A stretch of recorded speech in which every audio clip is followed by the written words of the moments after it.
नमस्कार प्रिय विद्यार्थियों। कल जो अपन पढ़ रहे थे लैंगिक परिवर्तन की विधियाँ, उनमें हमने डिवीजन पढ़ा। डिवीजन के बाद में जो कटिंग है या कलम है वो पढ़ी। इसके बाद में नेक्स्ट अपना पार्ट आता है रूपांतरित कलम, है ना। रूपांतरित कलम या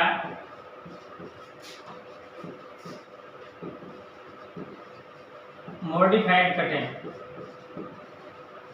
अब देखो कलम क्या होता है, आपने कल पढ़ा था कि पौधे से कोई सा भी एक पार्ट लेकर के उसको नई जगह स्थानांतरित करना और लगाना क्या कहलाता है, कलम कहलाता है। ठीक है।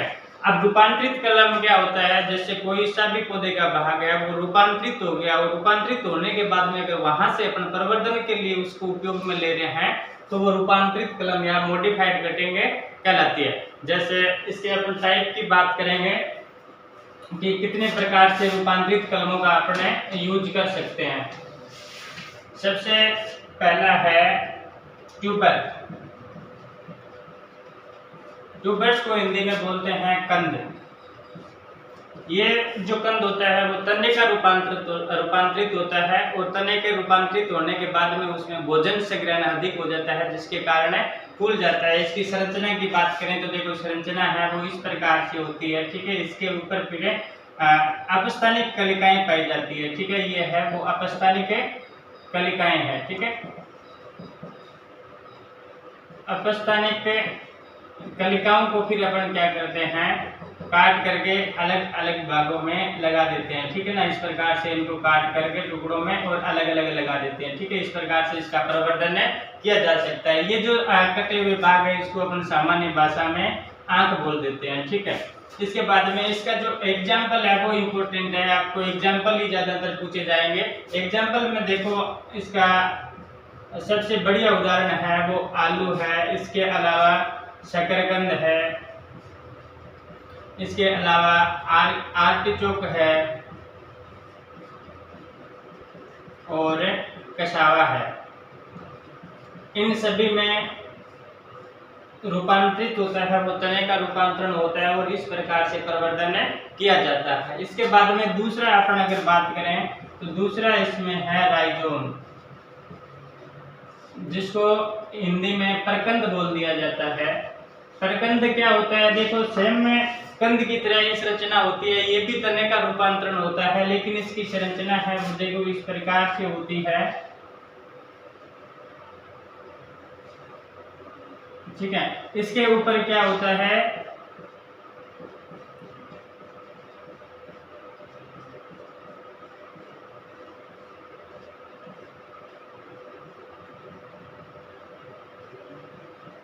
ये जो छोटी छोटी संरचना टाइप दिखाई दे रही है उसको अपन बोलेंगे नोड व इंटरनोड, जिसको हिंदी में संधि व पर्व संधि बोला जाता है। संधि व पर्व संधि बोला जाता है। ठीक है। संधि व पर्व संधियां पाई जाती है। इसके बाद में इसके ऊपर संधि व पर्व संधि के ऊपर क्या पाया जाता है, अपस्थानिक कलिकाएं पाई जाती है। अपस्थानिक कलिकाएं। ठीक है। इन अपस्थानिक कलिकाओं को अपन काट करके अलग लगा देते हैं। ठीक है। और ये जो काटे हुए भाग है उससे प्रवर्धन हो जाता है। ठीक है। इस प्रकार का जो आपको एग्जाम्पल देखने को मिलेगा वो अदरक है, हल्दी है, इसके अलावा आपके ये केला आइरिश हो गया। केला आइरिस क्या होता है, जिसको अपन जनरल भाषा में केली बोलते हैं ना, केली, वो केला आइरिस ही कहलाता है। अब देखो आपके एक ट्यूबर्स हो गया, दूसरा राइजोम हो गया, तीसरा अगर अपन बात करें तो तीसरी मॉडिफाइड कटिंग होती है कोर्म। कोर्म को हिंदी में बोल देते हैं घनकंद। घनकंद क्या होता है, इसी प्रकार से तने का ही घनकंद रूपांतरण होता है। ये जो अपन पढ़ रहे हैं वो सभी तने का रूपांतरण है और भोजन संग्रहण के कारण ये फूल जाते हैं और जिनको प्रवर्धन के रूप में अपने काम में लेते हैं। ठीक है। कोरम क्या होता है, इसकी भी संरचना है वो इस प्रकार से होती है। ठीक है। और इसमें जो ये अपस्थानिक कलिकाएं पाई जाती है वो स्पष्ट तथा थोड़ी बड़ी होती है और इन अपस्थानिक कलिकाओं को फिर काट करके अपन अलग लगा देते हैं। ठीक है। अपस्थानिक कलिका। इनको काट करके अलग लगा देते हैं और नया पौधा तैयार करते हैं। ठीक है, इस प्रकार का जो प्रवर्धन पाया जाता है और सबसे इम्पोर्टेंट है ग्लेडियोलस। बहुत बार एग्जाम में पूछा गया है कि ग्लेडियोलस में प्रवर्धन है वो किसके द्वारा किया जाता है। ठीक है, तो ये आप अच्छी तरह से याद रख लेना। ग्लेडियोलस में प्रवर्धन है वो कोरम के द्वारा या घनकंद के द्वारा किया जाता है। बहुत एग्जामों में पूछा गया है। ठीक है, इसके अलावा अगर अपन बात करें तो इसके अलावा अरबी में भी प्रवर्धन है वो कोरम के द्वारा होता है। इसके अलावा जमीकंद है, इसमें भी प्रवर्धन है वो कोरम के द्वारा होता है। ठीक है, ये एग्जाम्पल आपको याद करने हैं। इसके बाद में चौथा इसका अगर टाइप पढ़ें तो चौथा जो प्रकार है वो है बल्ब, जिसको हिंदी में शलगकंद बोल देते हैं। ठीक है, अब देखो बल्ब की जो संरचना होती है ये इन तीनों से थोड़ी अलग होती है। बल्ब में क्या होता है, इन तीनों में तो तने का रूपांतरण होता है और बल्ब में क्या होता है, तने और पत्तियों दोनों का रूपांतरण होता है। इनकी संरचना की बात करें तो संरचना इसकी इस प्रकार से हो जाएगी।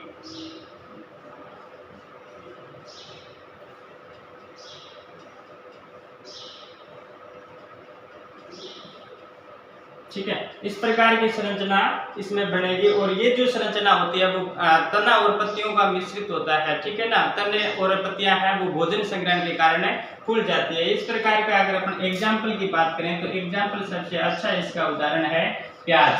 प्याज है वो देखो ध्यान रखना, प्याज है वो तना और पत्ती दोनों का रूपांतरण है। ठीक है, इसके अलावा अगर अपन बात करें तो लहसुन।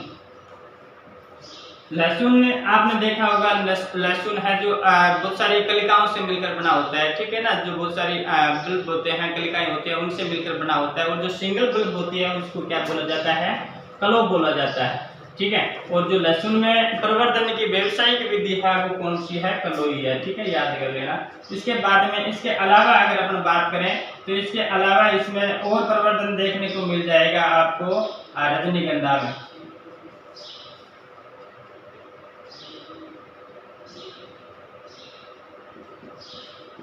ठीक है, ये एग्जाम्पल आप याद कर लेना। और ये जो संरचना है वो थोड़ी सी देख लेना। ठीक है, ट्यूबर्स के द्वारा प्रवर्धन है वो आलू, शकरकंद, आर्टिचोक और कसावा में किया जाता है। राइजोम के द्वारा प्रवर्धन है वो अदरक, हल्दी और केला, आयरिश जिसको केली अपन बोलते हैं, इसमें किया जाता है। और कोरम और घनकंद है, इसमें ग्लेडियोलस है, अरबी है, जमीकंद है, इनमें प्रवर्धन किया जाता है। और इसके बाद में जो बल्ब है, बल्ब में देखो प्याज का याद रख लेना।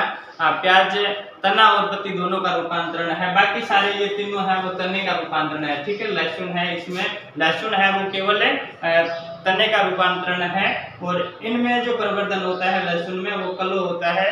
ठीक है, इसके बाद में अगर अपन नेक्स्ट विधि की बात करें, देखो रूपांतरित कलम हो गई। रूपांतरित कलम के बाद में नेक्स्ट जो आपकी अलैंगिक प्रवर्धन की विधियां आती है, उस विधियों में नेक्स्ट विधि है दाब कलम, जिसको लेयरिंग बोल देते हैं, लेयरिंग या दाब कलम।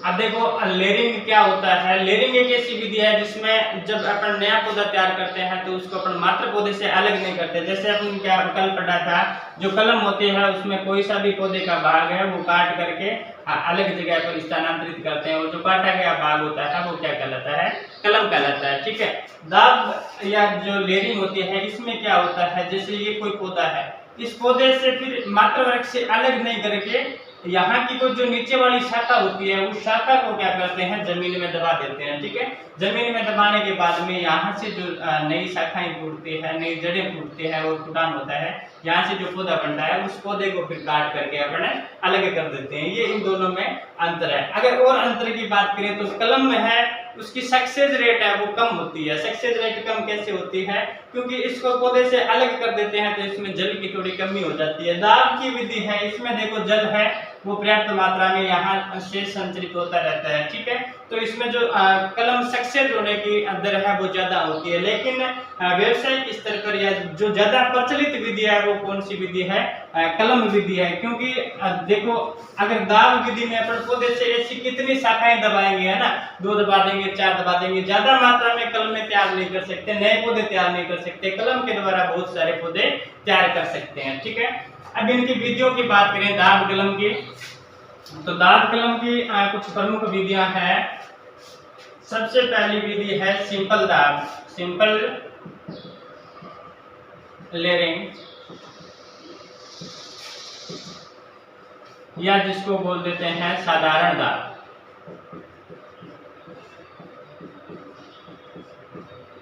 साधारण दाब क्या होता है, देखो कोई सा भी एक पौधा है और इस पौधे से क्या करेंगे अपन, कोई सी जो एक नीचे वाली शाखा है उस शाखा को जमीन में दबा देते हैं, ठीक है, इस प्रकार से जमीन में दबा देते हैं, ठीक है।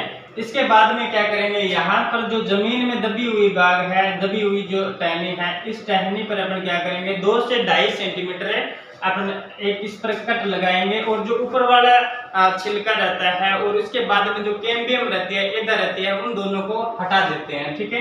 हटाने से क्या होता है, देखो अपने पहले पता था कि जो पौधों में भोजन का निर्माण होता है वो कहाँ होता है, पत्तियों में होता है। पत्तियों में भोजन का निर्माण होने के बाद में यहाँ पर नीचे जड़ों तक पहुँचता है, ठीक है ना, यहाँ तक पहुँचता है। तो यहाँ पर अपना देखो फ्लोएम के द्वारा पहुंचता है, तो फ्लोएम को अपने यहाँ से हटा दिया। हटाने के बाद में क्या होगा, भोजन है वो यहाँ पर संग्रहित हो जाएगा, ठीक है, कार्बोहाइड्रेट जिसको बोलते हैं। फिर यहाँ से धीरे धीरे क्या होगा, जड़ों का फुटान होने लग जाएगा और ऊपर भी फुटान हो सकता है, लेकिन जो ऊपर वाला पौधा है इसको अपने ऊपर जो फुटान होता है उसको हटा देते हैं, क्योंकि इसको रखेंगे ये अच्छा रहेगा, ठीक है। तो इस प्रकार से इसमें नया पौधा है वो तैयार कर लेते हैं, ठीक है। इसको फिर काट करके नई जगह स्थानांतरित कर देते हैं, लगा देते हैं। अब देखो दाब में जो विधियां अपन पढ़ रहे हैं उन सभी के लिए आपको 2-3 चीजें ध्यान में रखनी है। एक तो इसमें जो ये शाखा ले रहे हैं वो शाखा कितनी होनी चाहिए, 4 से 6 माह पुरानी होनी चाहिए, ठीक है, 4 से 6 माह पुरानी शाखा होनी चाहिए। और जो पौधे तैयार होने में समय लगता है वो लगभग 45 दिन लगता है ना स्थानांतरित के लिए। और फुटान इसमें प्रारंभ होता है, सभी प्रकार जितनी भी दाब की विधियां हैं उनमें लगभग 10 से 15 दिनों में फुटान प्रारंभ हो जाता है। लेकिन जो पौधा स्थानांतरित करने की उम्र है वो लगभग 45 दिन होती है। ये सभी प्रकार की जो विधियां उन सभी में लागू होता है, ठीक है। अब दूसरी विधि की बात करें तो दूसरी इसमें विधि है टिप लेयरिंग। अच्छा, इसके एग्जाम्पल की अगर अपन बात करें तो इसके एग्जाम्पल है मोगरा और रोजबेरी। नेक्स्ट जो दूसरी विधि है वो है टिप लेयरिंग,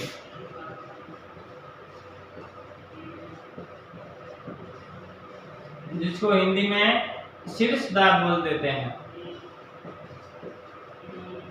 शीर्ष दाब। इसमें देखो क्या करते हैं, पौधे को ये कोई भाग हो गया, नीचे वाली टहनी होगी, ठीक है, इस टहनी का जो शीर्ष भाग है वो जमीन में दबा देते हैं, ठीक है। और इस तरह से कट नहीं लगाते हैं और न ही जो शीर्ष भाग है उसको बाहर निकालते हैं। शीर्ष वाला भाग है वो जमीन में दबा देते हैं। शीर्ष भाग में क्या होता है, कार्बोहाइड्रेट की मात्रा ज्यादा होती है, भोजन वहां पर निर्माण होता है, तो उसमें जो फुटान है वो जल्दी निकलेगा, ठीक है, और यहाँ से फुटान होकर के एक नया पौधा बन जाएगा। फिर इसको वही सेम 45 दिन के बाद में ट्रांसप्लांट कर देंगे, ठीक है ना। इस प्रकार की जो विधि है वो अपनाई जाती है ब्लैकबेरी में। इसके अलावा चमेली में और रास्पबेरी में। ये इनके कुछ एग्जाम्पल है, वो आप अच्छी तरह से याद कर लेना। एग्जाम्पल भी इनमें से ज्यादातर पूछा जाएगा। इसकी जो तीसरी विधि आती है वो है कंपाउंड लेयरिंग। कंपाउंड या फिर इसको बोल देते हैं मिश्रित दाब। मिश्रित दाब, मिश्रित दाब में क्या होता है, देखो ये जो कंपाउंड लेयरिंग है वो सेम टू सेम जो अपनी साधारण विधि थी, सिंपल विधि थी, है ना, इसके जैसी है। इसमें क्या होता है, जो साधारण विधि होती है इसमें तो अपन शाखा को एक जगह से दाबते हैं, ठीक है। इसको शाखा इसमें क्या करते हैं, कंपाउंड लेयरिंग में शाखा को 2-3 जगह से जमीन में दबा देते हैं, ठीक है ना। इस प्रकार से आगे दबाते रहते हैं। कोई लंबी शाखा ले लेते हैं, ठीक है।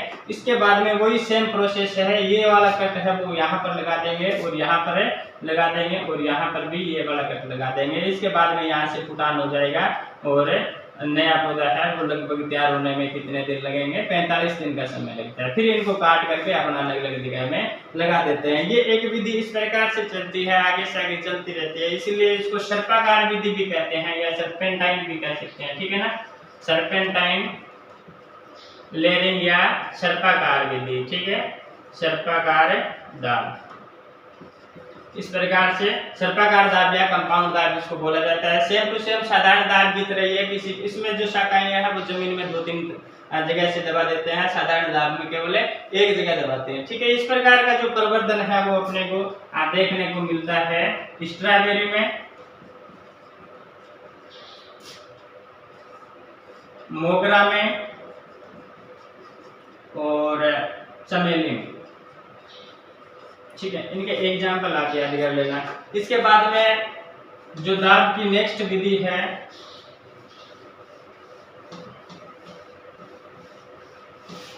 वो है ट्रेंच लेयरिंग।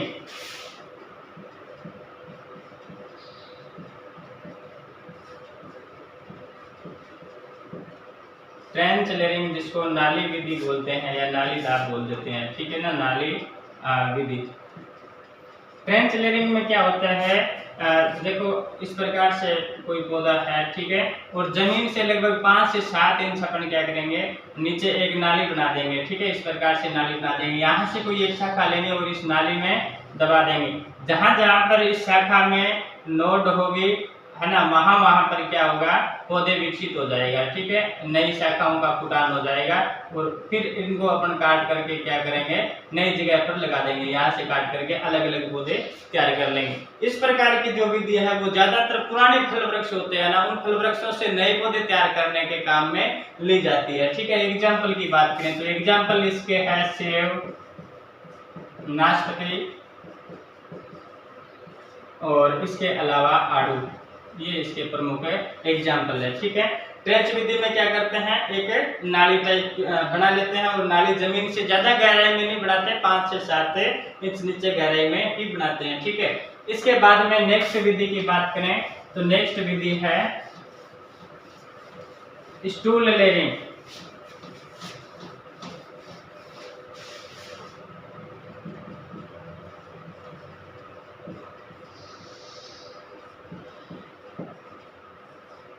स्टूल लेयरिंग या फिर इसको माउंड लेयरिंग बोलते हैं। हिंदी में बात करें तो हिंदी में इसको बोलते हैं डेरी या टिल्लादार, डेरी या टिल्लादार। इसमें क्या करते हैं, 1 से 2 वर्ष पुराना कोई पेड़ होता है, उस पेड़ को अपन जमीन से लगभग, जैसे ये कोई पेड़ है, ठीक है, और इस पेड़ को अपन जमीन से 15 से 20 सेंटीमीटर ऊंचाई से काट देते हैं, ठीक है, 15 से 20 सेंटीमीटर ऊंचाई पर काट देंगे, ठीक है। काटने के बाद में क्या होता है, देखो अपने जनरली कोई कटे हुए पेड़ देखे होंगे, वहां पर क्या होता है, जैसे पानी के संपर्क में आता है तो वहां से शाखाएं निकलने प्रारंभ हो जाती है। इस प्रकार से शाखाएं निकलती है, ठीक है।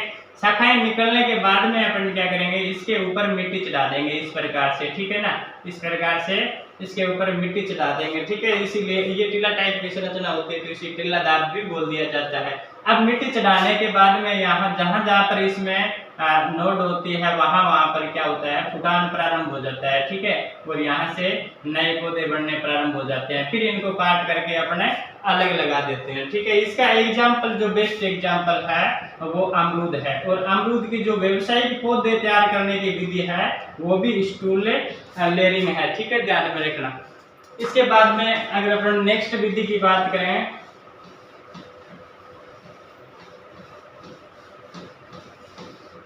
तो नेक्स्ट विधि दाब में आपके आती है, सबसे इम्पोर्टेंट है 6 नंबर आपके है एयर लेयरिंग।